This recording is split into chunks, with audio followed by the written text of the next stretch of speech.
Hotel Camila 1, dalan ginalungan na sandakbayan sa Dipolog. Alang sa mga bisita ng gas Dipolog ay napitaglain. Hotel Camila 1, siguradong akomodasyon inyong ikahimot sa inyong mga bisita. Kung sa pasalamatan ang atong Vice Gobernador sa Lalawigan, presiding officers ang gunang Lalawigan, si Honorable Vice Governor Atty. Sinino Angeles, kauban sa presiding officer for temporary si Honorable Atty. Julius Napikit sa gunang Lalawigan sa Buanga del Norte. Ato sa pasalamatan sa City Councilor Honorable Atty. Junald Napikit, Notary Public of Lawyer kini. Si Mr. Hindi Chanero ang atong Labor Attaché 1 sa Doli, Palo, Hong Kong. Atong pasalamat ka Mr. Muhammad Hasan Adjong, atong Parko 2 sa DAR, Santa Isabel Dipolog City. J&P Fruit Nursery, nabalingya kini silang klaseng seedlings, barato ang presyo, dinasapslay coconut lumber, nas barangay Lingasan, Pulangko, J&P Lumber Yard, Galas Dipolog City, ipanagidimala ni Mr. and Mrs. Porperio Necesario. Janos Marketing, alang sa mga spare parts sa Zuzo, Mazda, Hyundai, Suzuki, Guban pa. Nasa Quezon Avenue na itong dakbayan sa Dipolog, ipanagidimala ni Putak Barangay Chairman Janos Yu. Kung matawag sa telephone number 212-1148. Mrs. Milagros Agustin sa Chicago, Illinois, kauban sa Sir Rudy William o Jennifer King sa Oma County, Northern Ireland, mga mga pagtibaya. O ipalayon sa kita sa mga kabubuton ni Dapitan City Councilor Honorable Alimayo Dagpin, City Council, Dapitan City, nga panelis usap sa kapihan sa Dipolog. Ang atong Congresswoman Segundo Distrito sa Lalawigan sa Buanga del Norte, Congresswoman Luna Labad-Labad, nagpaliusap sa kapihan sa Dipolog.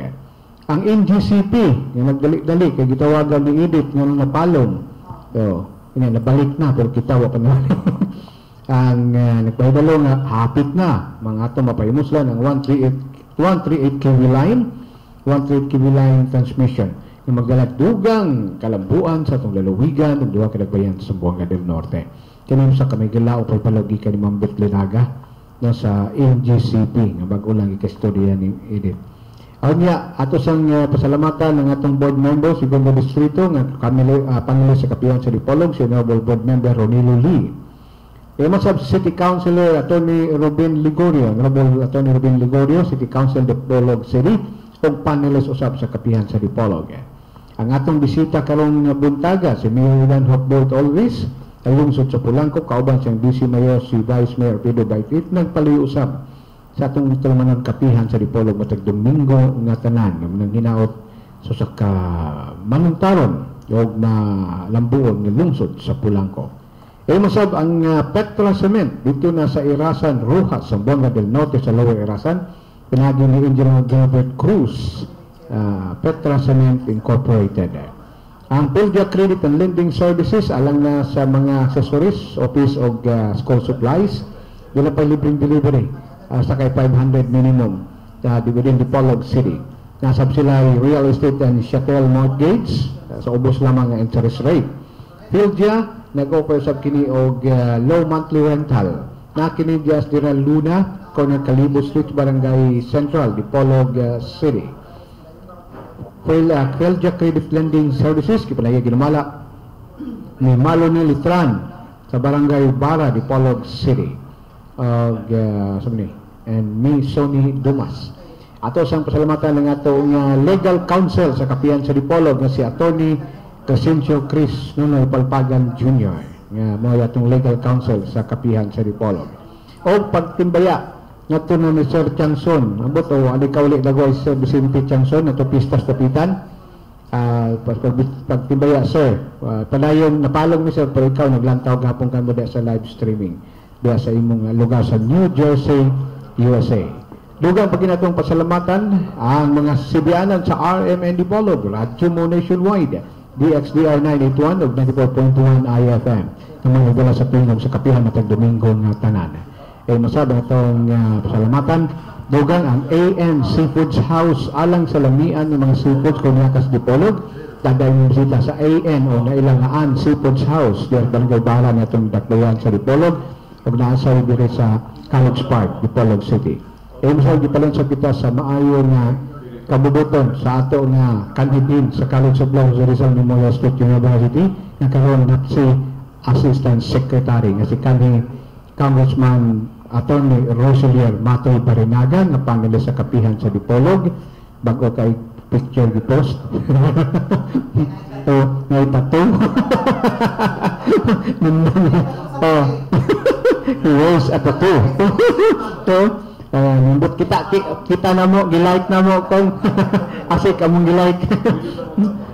Siya asik ka banang panalisusap sa kapihan sa Dipolog patalang sira diri kay agis ka busy ka yung daw no asik ka Barinaga nagpalusap itong kapihan sa Dipolog o siyempre ang Gloria di Dapitan sa kapihan sa Dapitan alang sa inyong pamilya you dine, you eat, you shop and you enjoy with the whole family sa Gloria di Dapitan kauban na ang Pantasilan tag 100 ang entrance kutong mga nabadagoy na Lunes no sa Pantasilan pero you pay when you ride no ito na sa Pantasilan kauban na sa world class presentation matag weekends o ang fireworks na labing gintuta kaayo sa Pantasilan o kung dito sa Dapitan seafoods inato lang restaurant sa Dapitan Aquamarine Park or Dampa kining tanan gipanagya ginumala likhan ni Congressman Romeo Nonong Halososa balik kita sa atong kapihan sa Dipolog.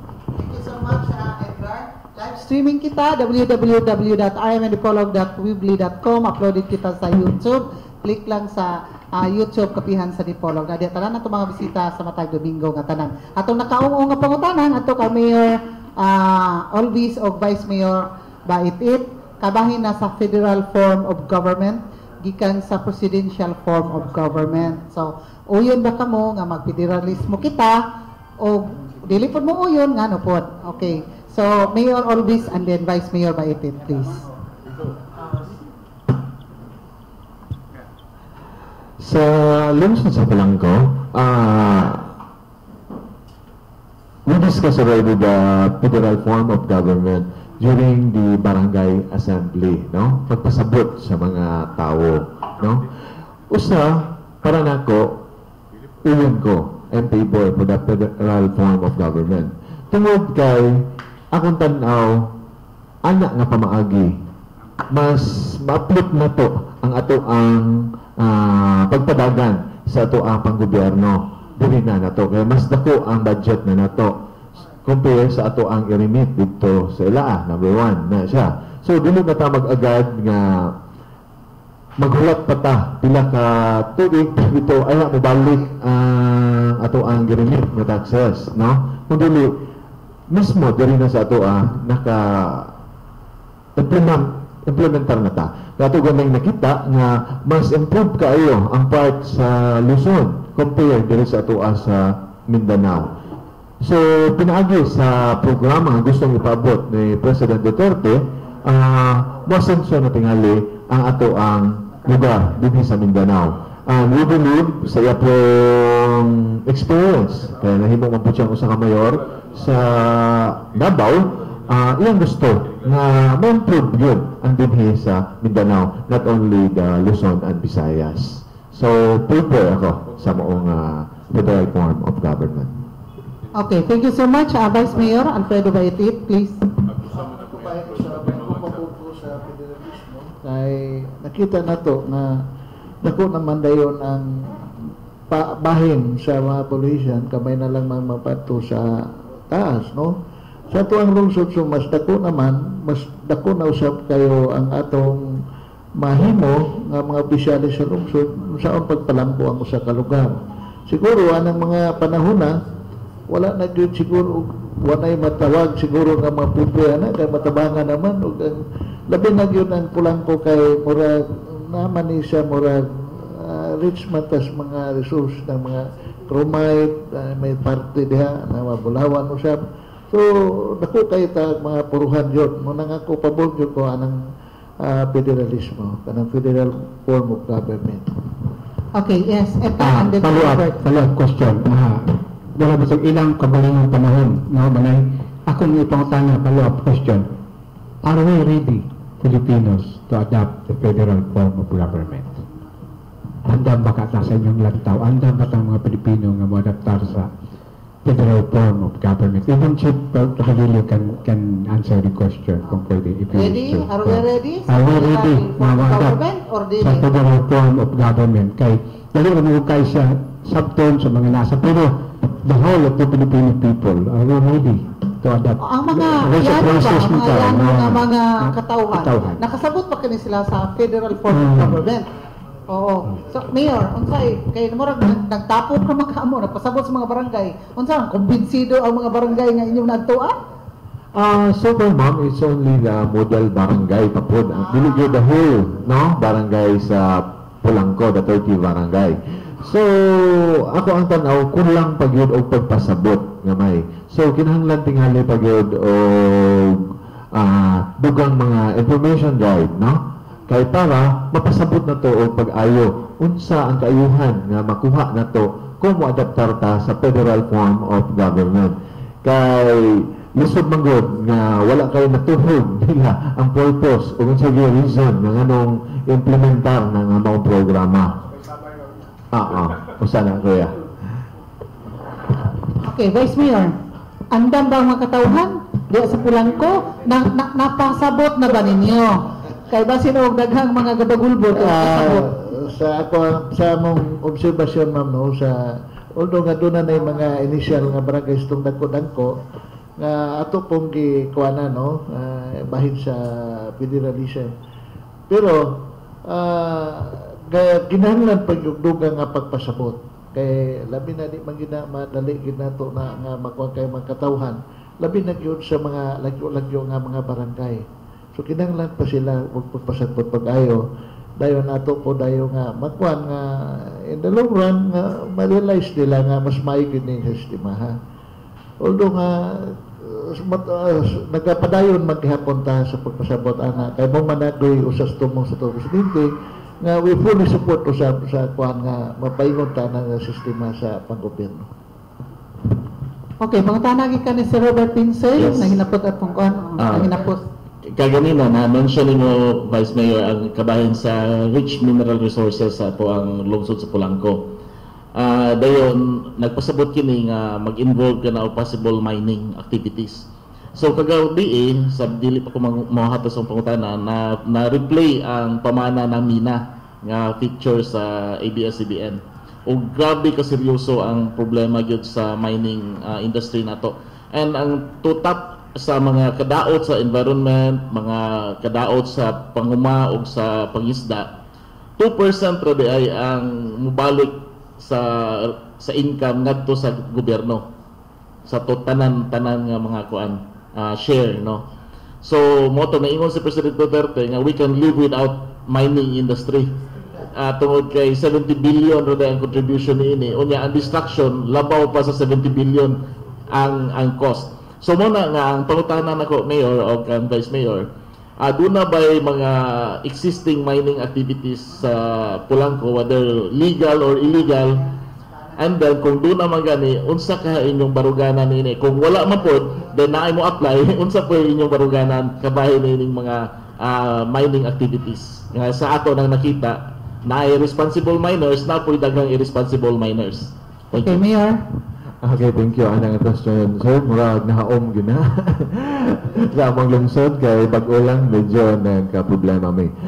Ang lungsod sa Pulangco sa una is na mining. Especially, we have a site in Barangay Milad. So, gi-report na mo to dayon sa National DNR. So, gi-actionan na napasira ang maong mining. Kaya wala insakto nga mga papel.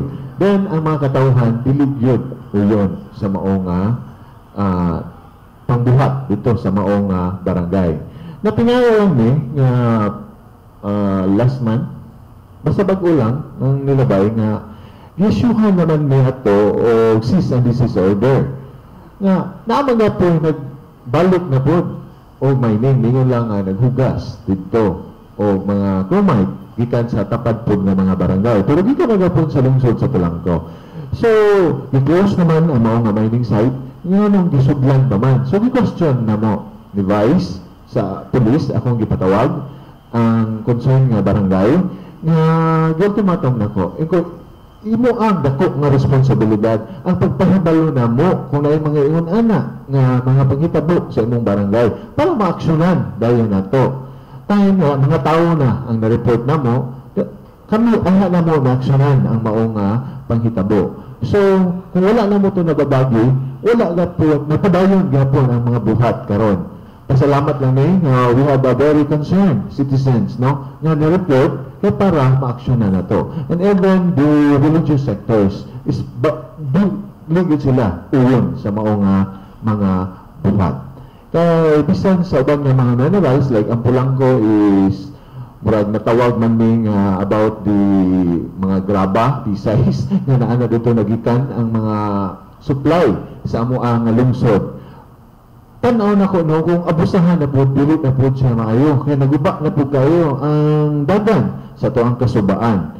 Pero kung sakto lang, nisunod lang ta sa unsa na sakto nga permit ang gihatag nato, dili man tingali na siya problema, especially kung small scale mining lang yun unda. Kay naman po uban diha nga small scale mining maayo man po ang dagan sa ilang kuan, wala man gyud og atong tan-awon ang mga suba dapit sa ilang gikuanan, wala man bungkag. Pero there's a certain barangay nga og imong tan-awon karon murag nausog ang daghan ruta sa ato ang kasubaan tungod sa heavy kuan gyud sa ato ang pagkuha o pagwari sa mga lugar. Okay, Mayor, kanang ang Pulangko puno kay na siya dag basakan, mga prutas no na po diha tanan, dayon tapos resources no kanang giisutan nato nga chromite, na po diha ang pinakadako nga minteryo diri sa probinsya sa Buanga del Norte. Dayon namagoy namagoy nangutana sila pa City of Dead no living and dead diha sa Pulangko. Ang pangutana man gud kay na diha dako nga mahal nga sila pa nga kuan kanang di na to i-mention lang no, nagbayad man eksakto nga buhis diha sa lungsod kay syempre dako biya kani ikatampo when it comes to taxes no, kung nakulikta lang na og sakto, nagbayad lang og sakto, especially so nga dako kaayo na ilang lugar diha nga gi-occupy sa lungsod sa Pulangko. Sa akong tanong mo, ato yung ganon, dili gid insakto ang base. Then, ang ilang payment is wala man gud ni sulod diretso sa ato ang panudlanan sa lungsod, kung dili na amang gud sa probinsya. So, dili din nato matanaw unsa kadako ang payment.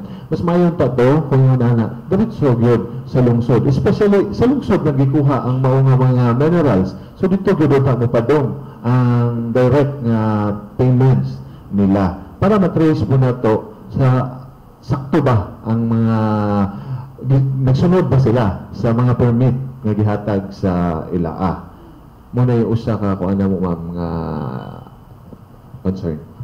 Yes, kay dapat ma-check ko di siya kay especially so nga wata kay balo nga naman na sila mga creek diha mga nagagi din mo sumpay din na dito po sa rivers ba or sa kwat sa lungsod sa Pulangko din ma-polluted po ang riverbanks uban pa sa waste disposal ana mismo nga minteryo no. So sa kanya environment concern po na nato dayon kay syempre labi na kay bahaan ang Pulangko. So mag-ipon dito all the while din hibawa nato nanay lungon dito nga galutaw, di ba? So murag food for thought na para sa umaabot no para sa future po diya sa lungsod sa Pulangko kay dako gina siya nga kon karon industry karon no kay ilabi na nahimo man ang joke nga sukad ni lingkod si President Digong Duterte ingon gud siya tong iyang campaign period nga mo daghan ang minteryo, mo dako ang negosyo sa mga funeral homes. Nga mao ra magyud hitabo.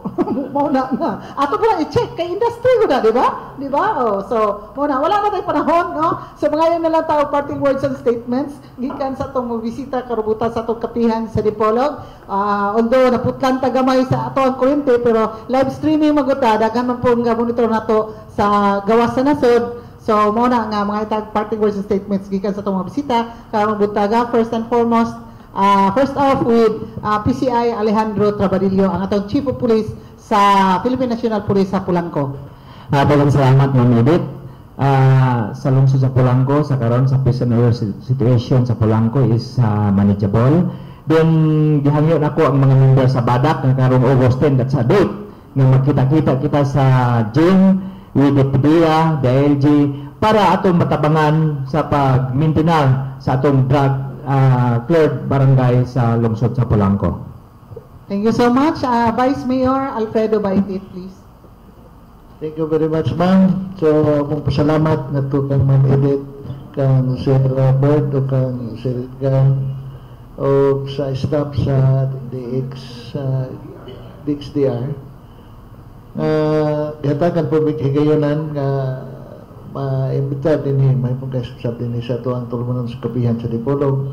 So sa tanang mga pulangkuhanon, salamat sa inyo pagpinaw ug ko manghinaot kanunay kamong magasuporta sa tanang mga programa sa tuang lungsod nga gipanguluhan sa tuang mayor si Boyet Olvis na walay pagpuas ang paglantaw sa mga kayuhan sa mga katawhan labi na gyud diha sa mga panginabuhian katusab sa kuang tagibarangay diha sa Bilyarmusag sa kuang pamilya mayong buntag kanyang tanan. Salamat usab sa inyong pagpaminaw kay kang panahon na sa ko nga kamo na mati gyud sa ato nga programa.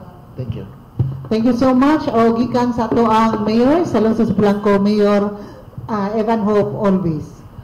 First of all, I would like to thank Kapihan sa Dipolog for another chance na nakabisita na po me. Dere.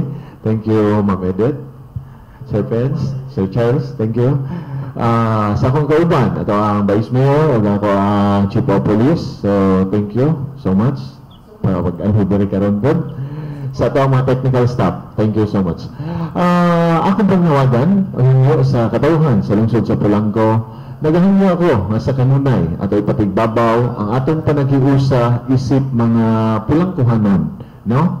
Kalimtan yun nato ang dagan sa politika. Kung dili, magiusa kita, magtinabangay kita para sa pagpalambo pa sa atong mga kabaranggayan o gingon man sa kinatibukan nga lungsod sa Polanco. Ako pong hangyo sa ako ang mga konsehales sa lungsod sa Polanco, ngayon pa, magtinabangay kita, magsinabtanay kita, ayuhon na to pagbalansi ang atong purpose kung ano nga nakita sa maong posisyon. Unsa man ang ato ang gusto nga paabot sa ato ang lungsod ingon man sa mga katawhan. So, naghangyo ako kaninyo sa kinasingkasing maghiusa na ba para sa kalambuhan o kaayuhan sa atong katawhan o ingon man sa atong lungsod sa Polanco. Sa tanang katawhan, thank you sa inyo ang kanunay nga pagsuporta sa atong mga programa. God bless to all of us. Okay, thank you so much, Mayor Evan Hope Boyet Olvis. Sa panel na to, Sir Robert Pinsoy. Daghang salamat sa atong guest karon butaga nga nakahatag nato katinawan o kalamdagan sa mga panghitabo sa atong silingan gyud nga lungsod sa Polanco. Kay dool ra man kay gyud kini no, sumpay ra ang atong mga tinai. So praise the Lord for the progress despite sa mga challenges, and we continue to hope nga you can overcome all the obstacles by the help of the Lord. So daghang salamat sa atong tigpaminaw. Happy Sunday. God bless us all. Okay, thank you so much, Edgar Saronda. Okay, salamat sa itong mga bisita. Thank you very much si Mayor Olvis sa lungsod sa Polanco o sa iyang Vice Mayor. Dugay na ito ning amigos, si Sir Baitit, Chief Hippie pa ni sa Polanco. Nito, o si ating Chief General PCI, Dagdadulilo, Sir. Thank you very much for gracing Kapihan sa Dipolog. Sa itong mga sukit paminaw, thank you very much sa pagpaminaw sa Kapihan sa Dipolog, sa itong mga live streamers nga padayong nag-monitor. Thank you very much. Happy Sunday sa nato nga tanan. Okay, thank you so much, no? Ato mang isabot silang mayor nga mag-live kita dito sa Polanco. First in history na yung tapuhon dito sa Polanco sa Kapihan sa Dipolog karong bulan sa Agosto, no? So, magsabot ni anak ni Mayor o ni Vice Mayor. Dayon, magpasalamat kita sa pagtungha diri ni PCI Alejandro Trabadillo atong Chief of Police. Nangudak siya sa kudak yun. Sa lungsod sa Polanco, nag-like na raw si Police Senior Superintendent Edwin Wagan sa itong post sa Facebook. Oo, nag-like na niya kay kita sing dagway. O ingon man si Vice Mayor Alfredo Baitit, si Mayor Evan Hope Boyet Olvis, of course, si atong panelist si Edgar Saronda, si Robert Pinsoy, dayon si Silbert Dundiano sa ato ang live streaming, o ingon man si Tax Ilumba simultaneous broadcast, o dito sa estasyon si Danilo Od, tapos si Mr. Maghinay, no? Police, isa to? Alimot ko niya, PO4, PO3, PO4, Bobby Maghinay, no? Kauban na to doon sa tong kapihan sa Dipolog, sige may makita niya. So, daghang kayong salamat dito sa istasyon si Danny Lord sa tong pinagi sa tong station manager nga si Mr. Edgar Dagomo. Kini si Edith Pahintito mong inyong regular anchor and host. Mingon ka ninyo, happy Sunday, God bless us all. Studio, take it away.